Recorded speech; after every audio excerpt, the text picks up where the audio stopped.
Okay, lesson 9 and lesson 10 integrated together. Today we come to a conclusion with the yamas and the niyamas. And the subject of lesson 9 is Svadhyaya. Svadhyaya means self-study. Now, if you read the handout and if you listen to how other teachers explain Svadhyaya, it sounds like as if self-study is something that you must do, like as if you study history or geography or something, like as if you're studying a subject. The reality, however, is that Svadhyaya is a spontaneous development in people who are on the spiritual path. And that's the result of your increasing consciousness and sensitivity. The subject is important because it makes you aware of this development, and as a result, if you do it consciously, if you go through the development and the process consciously, it allows you to be more efficient, to find your direction. Because what Svadhyaya really is about is to make what people call soul connection, connecting with the true essence of yourself, which sounds a bit strange because it suggests that most people are not really connected with the true essence of themselves, and that's actually the reality. And the reason for that is because since we are born, we are constantly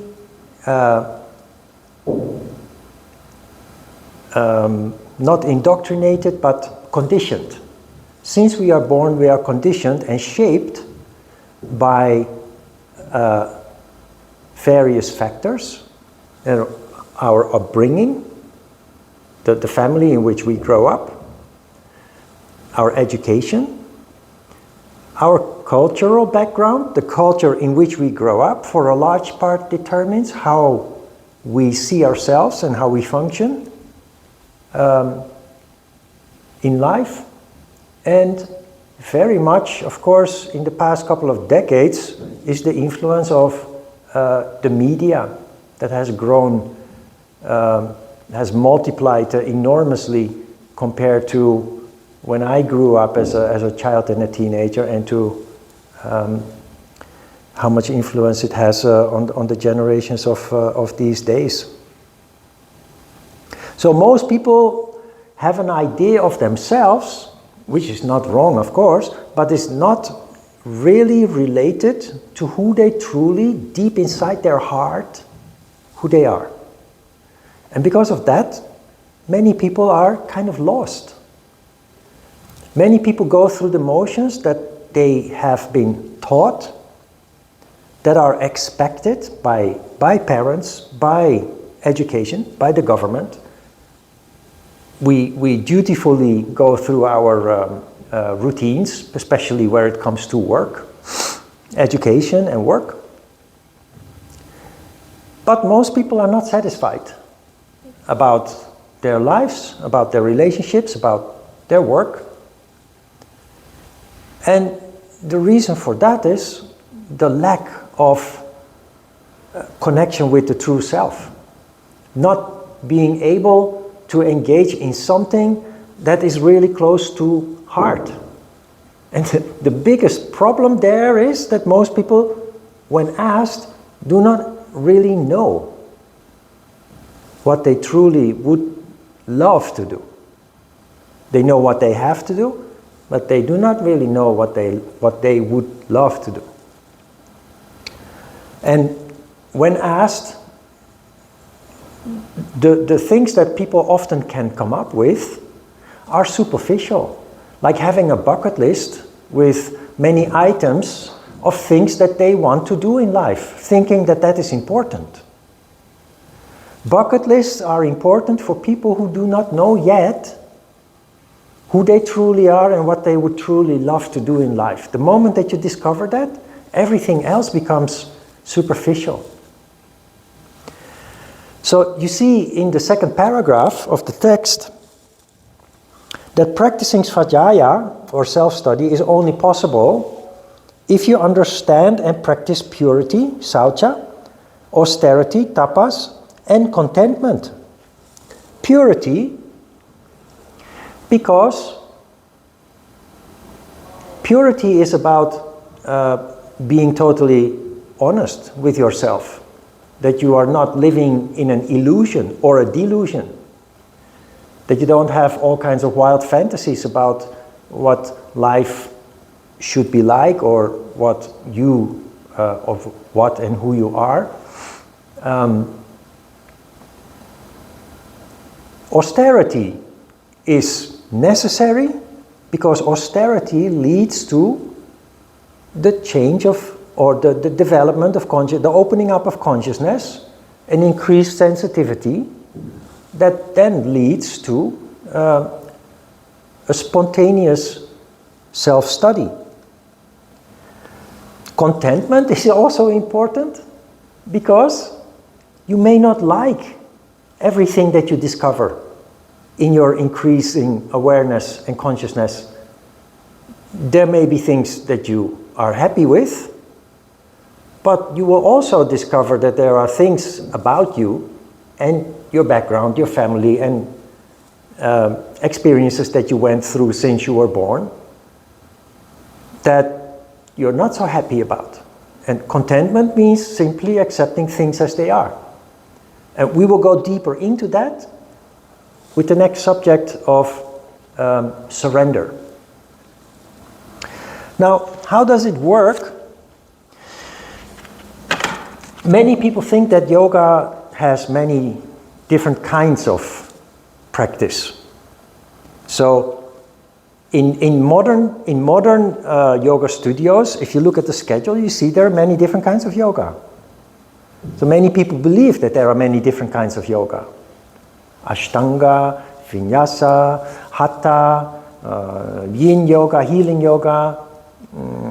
But a little bit more traditional yogis, before yoga became popular and these kind of yogas actually didn't exist, have heard of Bhakti yoga and Jnana yoga and Kriya yoga and Karma yoga. This gives the impression that there are many different kinds of yoga. That is not true. There is one yoga. That is the whole science of yoga. What these kinds of yoga are actually reflecting is not different kinds of practice, but they are reflecting the different stages of development that yogis go through. And related to Svadhyaya, you have 3 stages. And this is actually also the essence of what yoga does. Yoga starts with Kriya yoga. Now, let me not write this. Kriya yoga. What is Kriya yoga? The word Kriya contains the stem word kr, which you also find in karma. Kr means do. When it comes to karma, it means it reflects the law of cause and effect.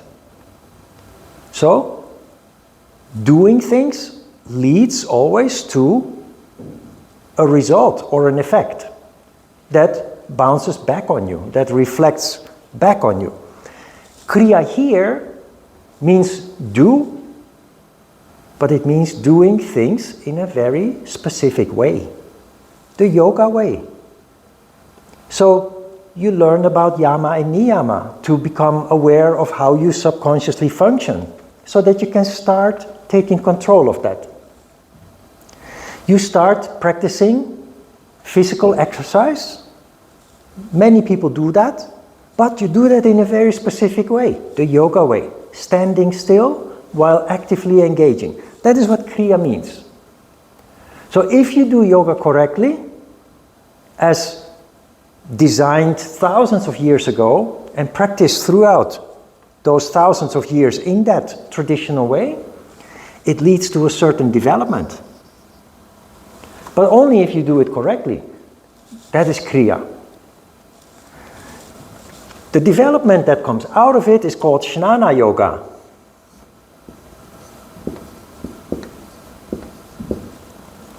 The Jnanendriyas are the senses. You have 5 gross senses which dominate people's observation abilities. But there is also something we call the 6th sense, which is much more subtle and in most people barely functional. Jnana, therefore, means perception. But it also, in Indian language, means knowledge, wisdom, which you absorb through your senses, of course. And the 6th sense is instrumental in that process. It is through the 6th sense that you have realizations, that you have deep insights into complex issues and matter. That is the opening up of consciousness that I regularly refer to as a result of practice of yoga. That is Jnana Yoga. That stage of development is called Jnana Yoga. So Jnana is not something that you can obtain from reading a book.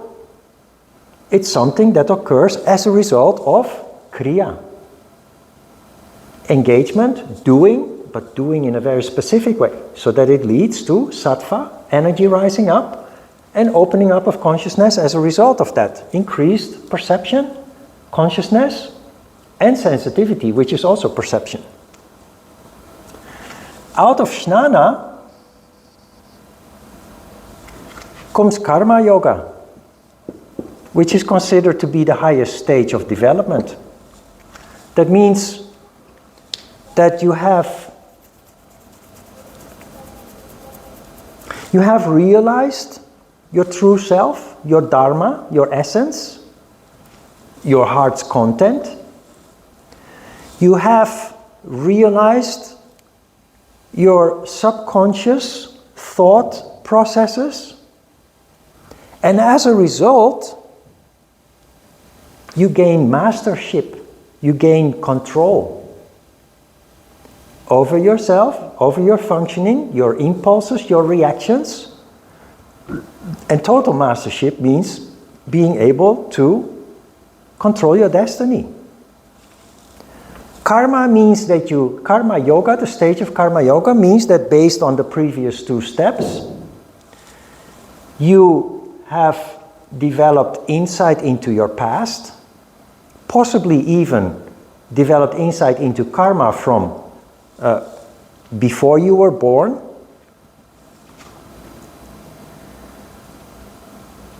You have developed a very deep insight into the law of cause and effect.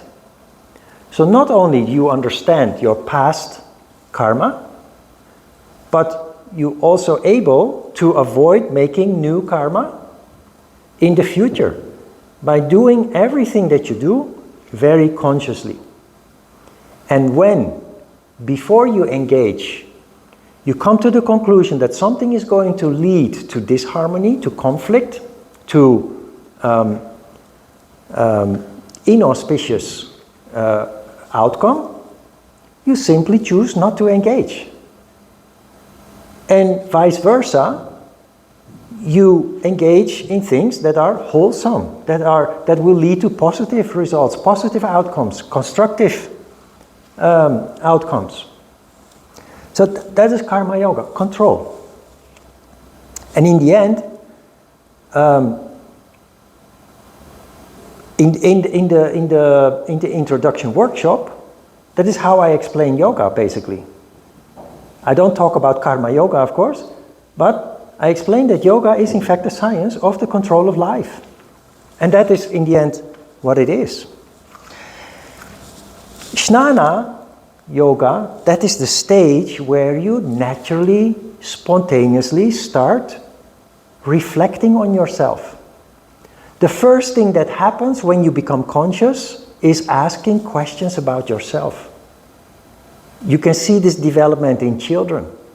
When they reach the age of 7, 8, they start spending time in front of the mirror, starting asking themselves questions about who they are, what they look like in relation to the outside world, etc. We come to that also when we discuss the chakras soon. But of course, the way that a child develops, that is natural. But in yoga we say there is awakening of consciousness twice. The first awakening, or the first birth, that is the real birth, the physical birth, that everybody goes through. The second birth, however, is only limited to people who end up on the spiritual path, who through, doesn't have to be yoga, there are many different means, but who end up developing consciousness, awakening consciousness, through control of energy, a certain way of doing things that leads to that phenomenon, that energy starts to rise up and fuel the intellect and the crown chakra. So this is the stage where self-study occurs, and it is a very natural process. You don't have to do anything complicated for that or read any difficult books about self-study or psychology. It is a natural process that is based on reflection, connecting with what you actually really feel, as opposed to what you have been conditioned to think and feel.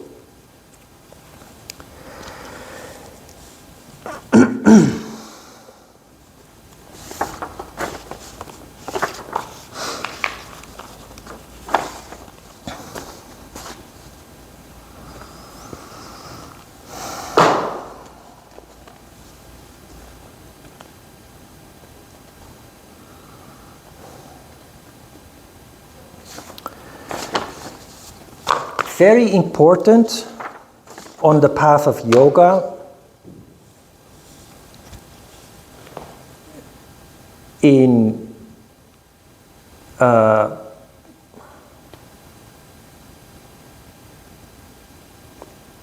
very important on the path of yoga is that we start paying attention to what we really feel, as opposed to how we are conditioned. And what I mean by that is, I call it following the heart. And why is this important? Because everything is energy. And we live in a world where many people engage in activities that they are conditioned to engage in, but they don't like it. Many people don't like the job they are in. Many people don't like even the study that they are in. It's just the consequence of going to preschool and then elementary school and then going to middle and high school, and you end up studying something that your teachers advise you or your parents want you to study, and you end up as a result of that in a job that provides you with a life, with a living, but that often kills the spirit. And you can see that when you go to work or school yourself and you look around you during rush hour and you see many people around you in the subway, in the street, in the bus, whose faces are very dark, expressionless. You can feel their bad energy or their resistance, but they're just following the clock. The clock told them it's time to wake up, prepare for work, it's time to go out, catch a bus or a taxi or drive a car and go to work. This is how we are trained, how we are conditioned to function. Everybody does so, me included, of course. But the reason why we are discussing this is because everything is energy, and consciousness is fueled by large amounts of sattvic energy. So in the long term, we need to focus more and more on things in life that move us, that make us feel passionate about something, compassion, that make us feel enthusiastic, inspired, which are all things taking place in the crown chakra. That we live in a world where that kind of pursuit is actually frowned upon. People say if you follow your feelings, you will end up bad. No good will come out of it. So control your feelings, control your emotions, focus on what you need to do. Start a life, buy a house, have a career until you retire, etc. That is safe, that is stable, secure, but it kills the spirit. People compensate for that with all kinds of superficial things. Eating, drinking, sex, traveling, buying extravagant accessories, expensive cars or whatever it is they can afford, to compensate for the lack of happiness and enthusiasm. So one day, a long time ago, I came across this graph, and I printed it out because I thought this is exactly what this is all about, what following the heart is all about.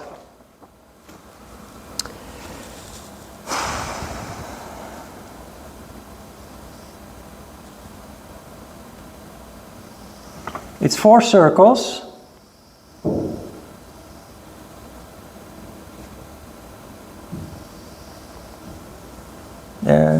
It's not big enough, I think. There's 4 circles.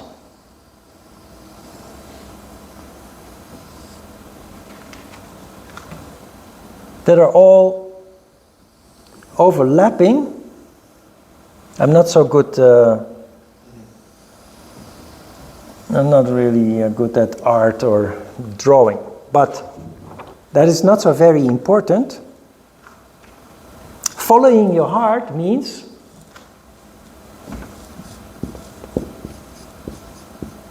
focusing on things that you feel passionate about. Or engaging in things you really care about, which is very similar. That is how people end up working for NGOs or volunteering. They want to help, they want to do something useful. And even if it doesn't pay any salary, it's okay, because it gives people fulfillment, it makes people happy. What this means, if you start functioning like this, focusing on things that you feel passionate about, that you want to make your mission, is, number 1,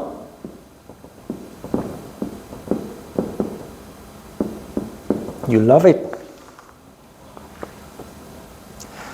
When you engage in things that you love, very naturally, you become a specialist.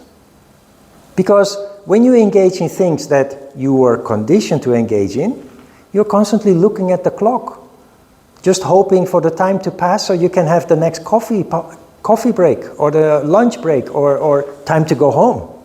But when you love something, you don't look at the clock. You're fully engaged with what you do, 100% focused. So you are aware of every tiny little detail of what you are doing. You are great at it.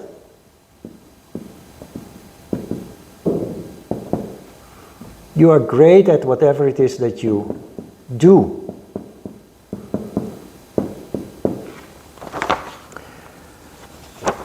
Mission, the world needs it. The world needs lots of people who care about other people, about nature, animals. The world needs it.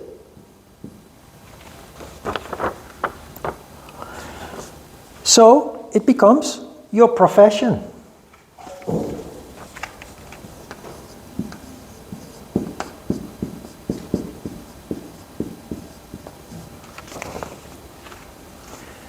And a profession that is based on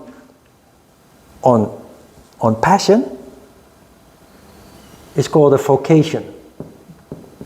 A profession that is based on your heart's content is called a vocation. And that results in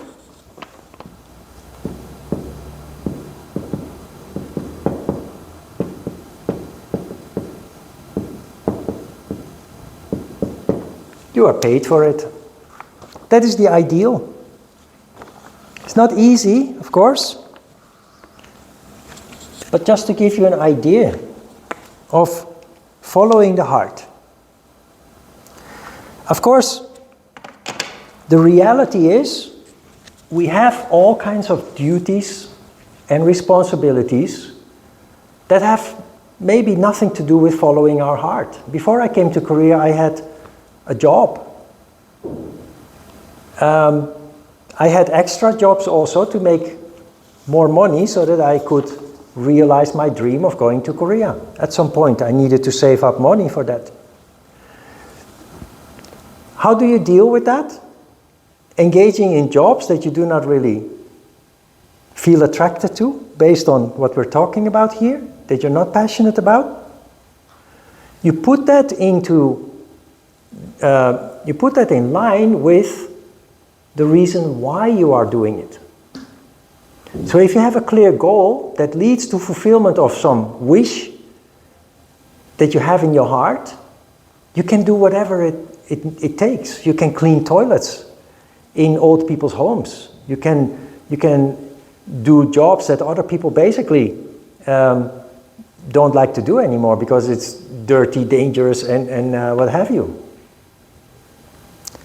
And you can be happy about what you're doing because you know it will get you where you want to be.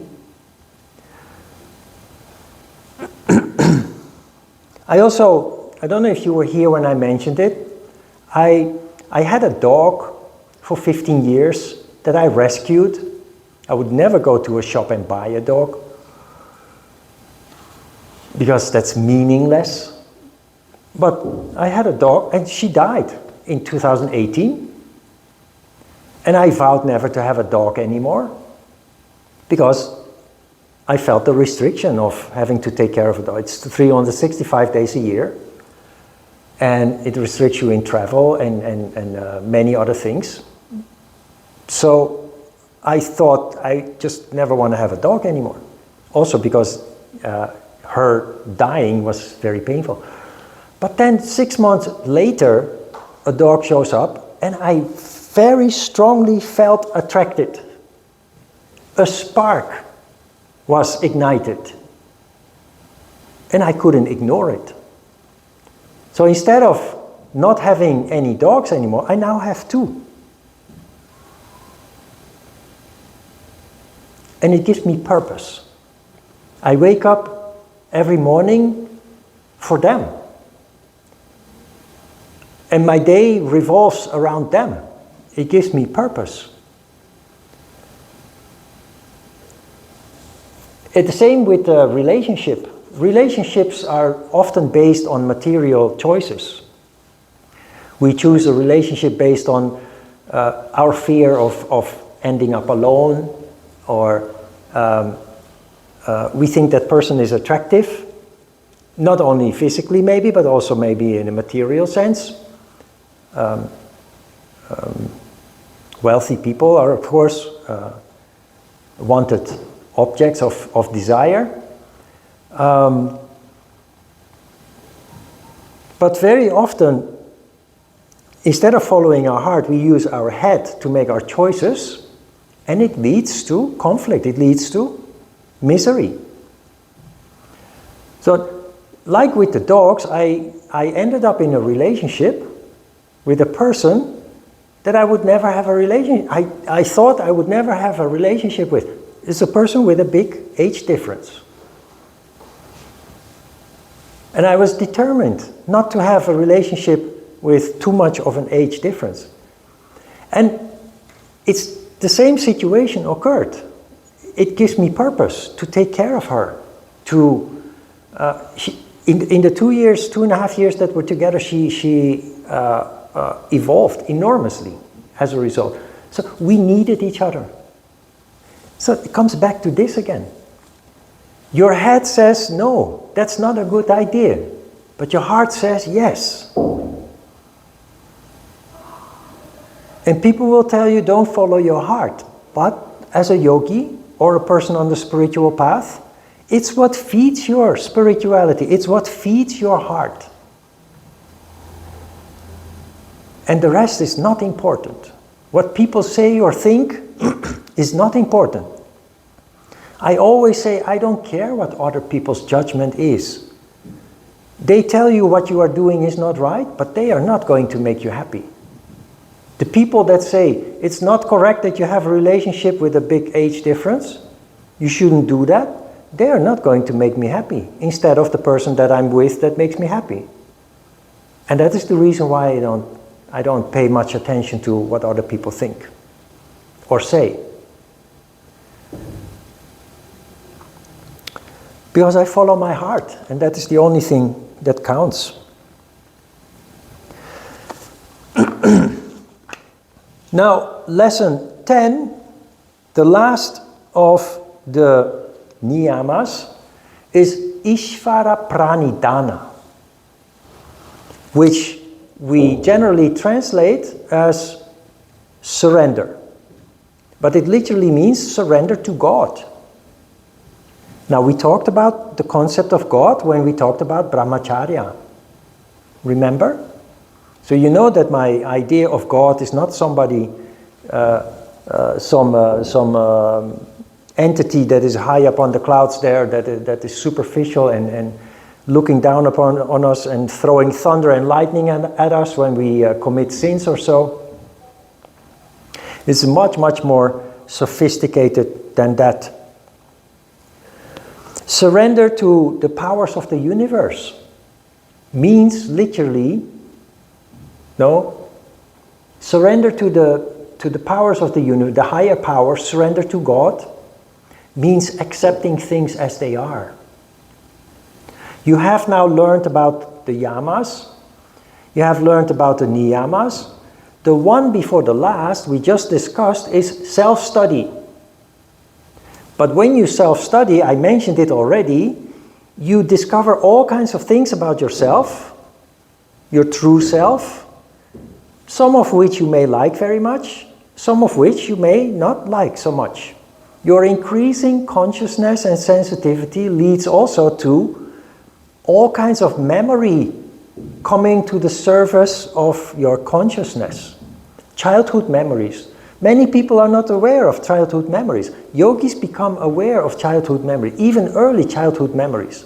And it is especially traumatic events that will come to the surface of your consciousness. And they can be very painful, nasty, unpleasant. And the reaction is to become emotional, to resist the reality, to deny,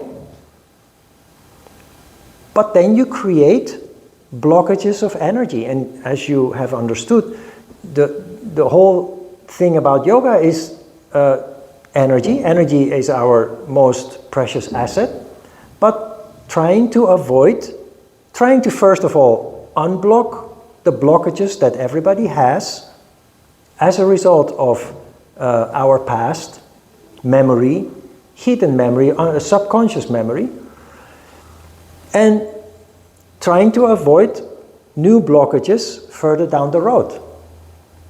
Now, when we become conscious and we are dealing with unpleasant realizations, we have a tendency to block energy, to clamp up and block energy again, and that needs to be avoided. So, yoga proposes the 10th or the 5th of the niyamas. Trying to get us to the point where we simply accept the things as they are without becoming emotional about it, without denying it or resisting it, just taking things as they are. And I've once heard a Buddhist monk saying, everything is just as is, just like a cup of water is just a cup of water, which is a neutral thing, right? So the idea is that we start looking at these kind of events that we have a tendency to view as heavy, sad, emotional, to just see them as events that shape us, that happen throughout time.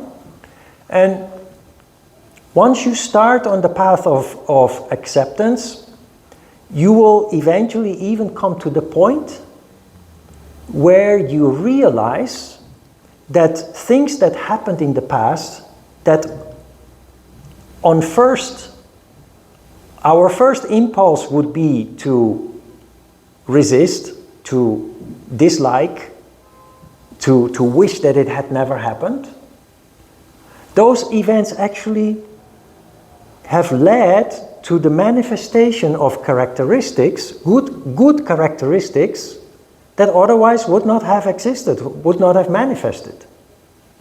And when you come to that point, you're able to develop gratitude towards those events, as opposed, totally opposed to being sad about it or regretful about it. And it works the same with people. People that have treated you bad in the past, you hate them. But hate poisons you too. When you realize that other people's misbehavior has actually strengthened you, has actually led to the manifestation of good characteristics, you can even come to the point of forgiving them, which is incredibly helpful in terms of healing and dealing with the past. Being able to forgive and even be grateful. It sounds ironic, but I have come to that point. And I think that is what surrender to God is about. It starts with, first and foremost, stop resisting the reality. Everything is just as it is. But also very important realization that you cannot turn back the clock. You cannot go back in time and undo whatever it is that happened.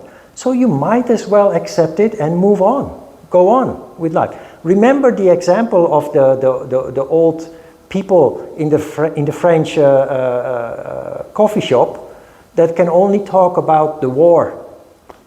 That can only talk, every time you come to the coffee shop, they tell the same story about the Second World War when they were occupied by the Germans and mistreated.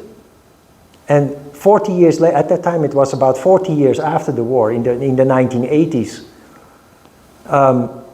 40 years after the war, that was the only thing that they could think about. That they were still living in the past because they've never been able to accept it and move on. It paralyzed their lives. They're dysfunctional. They don't have their own family, or if they have, the family is dysfunctional. They're not able to have a proper job. So they're often given simple, menial jobs by the local government, the town council, cleaning the streets or collecting garbage or performing some simple task at the city hall or the town hall. These people have never been able to overcome their trauma and become functional. So if you can simply accept things as they are and deal with the trauma in a more rational way, trying to leave the emotions out, it actually leads to people manifesting in unexpected ways that makes them very valuable people. I often, you know, the BBC and the CNN, which are the news channels that I watch most in Korea,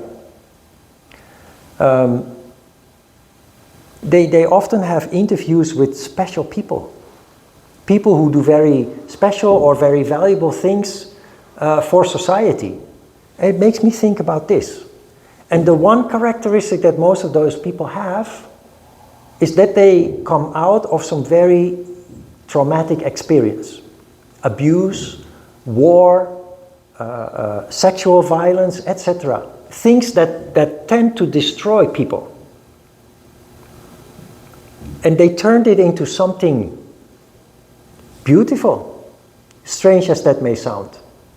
Because they accept things as they are, and they decided to move forward, and in return, it brings out something in them that didn't exist before. Beautiful qualities, characteristics that didn't exist before. That is Ishvara Pranidana. That is surrender to the Most High.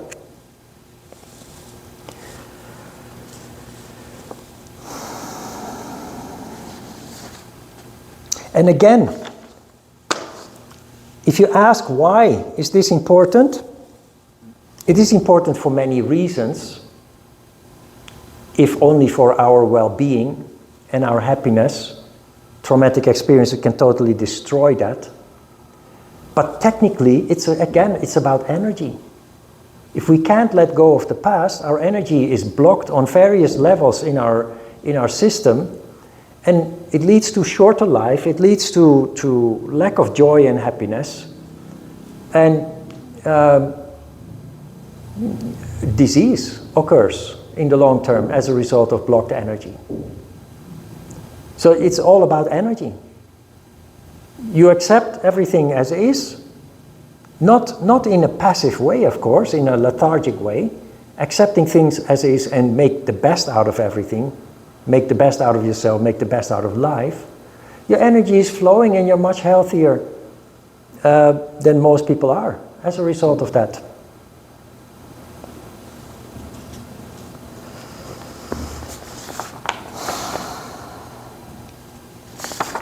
All right. Questions about today's subject? Self-study, surrender to God. You see how the two are linked? Self-study leads to all kinds of impressions that you may not like.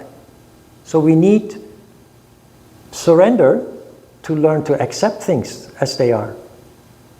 You can't go back in time. You can't change who you are, at least not on a fundamental level. What you can do is shape things to the way that you want them to be, in a positive and a constructive way. Start taking control.